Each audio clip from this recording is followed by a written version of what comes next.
Banner লাগিয়ে দেওয়া হয়েছে। একটু জানি, জিয়াউল রয়েছেন আমার সঙ্গে সরাসরি। জিয়াউল, জালিয়াতি, আগে তো জানবো জালিয়াতির ধরনটা কি, তারপর জালিয়াতি কারা করেছে সে বিষয়ে কি করা যাবে, কি পদক্ষেপ সে বিষয়ে জানবো। প্রথমে একটু জালিয়াতির ধরনটা জানি, কিভাবে জালিয়াতি করা হয়েছে। দেখো, জালিয়াতি একেবারে মনে হচ্ছে ভূতে নিয়ে গেছে আবাসের টাকা। কেন এইভাবে মনে হলো? এবং উপভোক্তার একদম স্পষ্ট দাবি যে 2020-21 সালে তাদের বাড়িতে একটি ব্যানার দিয়ে আসে, অর্থাৎ তারও 2 বছর আগে তারা আবাসের জন্য একটি আবেদন করেছিলেন পঞ্চায়েত বা বিডিও মাধ্যমে।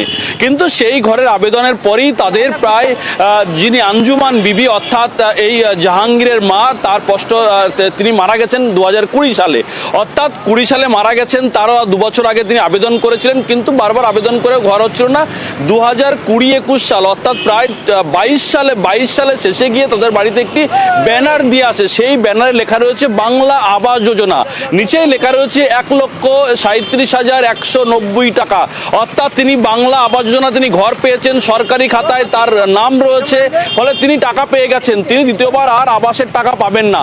এটাই হচ্ছে সরকারি খাতায় নির্দেশ। কিন্তু এই জাহাঙ্গীরের তার স্পষ্ট দাবি তারা কোনো 1 টাকাও পাননি। 1 লক্ষ তো দূরের কথা, 1 টাকাও তার পরিবার পাননি এবং ঘরের টাকা পাননি এবং বারবার আবেদন করেও পাননি। কিন্তু মা, তার আঞ্জুমান বিবি, তিনি 2020 সালে মারা গেছেন, কিন্তু 23 সালে গিয়ে তার বাড়িতে একটি ব্যানার দিয়ে আসা হয়েছে পঞ্চায়েত সমিতির পক্ষ থেকে, বাংলা আবাস যোজনা, যে তোমরা ঘর পেয়েছো তার জন্যই এই ব্যানারটা রাখতে হবে। যদি কোনো সমীক্ষক আসে যারা আবাসের তালিকায় নাম থেকে পেলেন কি আসলে টাকার বদলে ব্যানার পেলেন?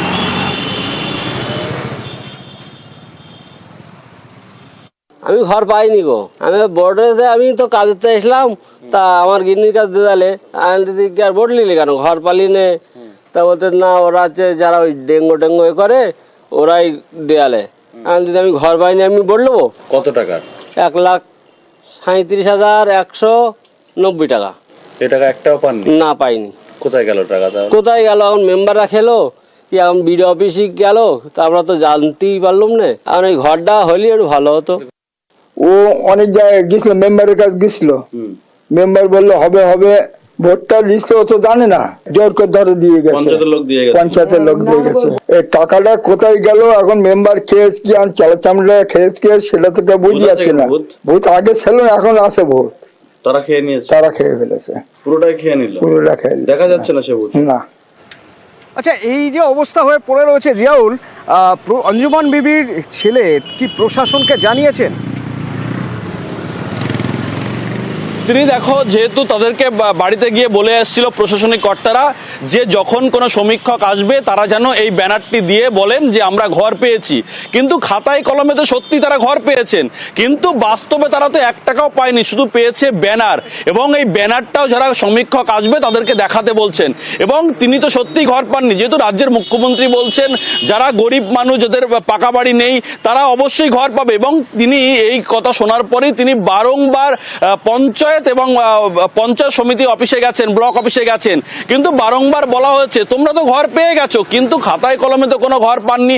বলে সত্যিই তো, তিনি তো আর ঘর পাবার কথা নয়, তিনি তো ব্যানার পেয়ে গেছেন, খাতায় কলমে তো নাম তো 1,37,190 টাকা পেয়ে গেছেন, তাহলে তারা আবার কেন আবেদন করছেন? ফলে তিনি ভেঙে পড়েছেন। তার কারণ, তার টাকাটা তাহলে গেল কোথায়? তিনি এটাও বলছেন তাহলে কি আবাসের ঘর? ভিডিও কি বলছেন? ভিডিওর সঙ্গে আমরা যোগাযোগ করেছিলাম, ভিডিও কি বলছেন শোনা যাক। ওদের নাম আছে লিস্টে। হ্যাঁ, এবার পেমেন্ট করতে গেলে সম্ভবত আধারের কারণে পেমেন্টটা ফেল হয়েছে। অনেক সময় যেটা হয় না, যে ওই বেনিফিশিয়ারি মানে প্রথম দিকে ল্যান্ড দেখাতে না পারলে আমরা স্যাংশন করে ছেড়ে দিই, মানে টাকা ডিসবার্স করি না। হ্যাঁ, হয়তো 20-21 সালে স্যাংশন হয়েছে, হ্যাঁ, কিন্তু টাকা ডিসবার্স করিনি। টাকা ডিসবার্স করতে গেছি পরের দিকে, তখন টাকা ফেলড হয়েছে PFMS এ।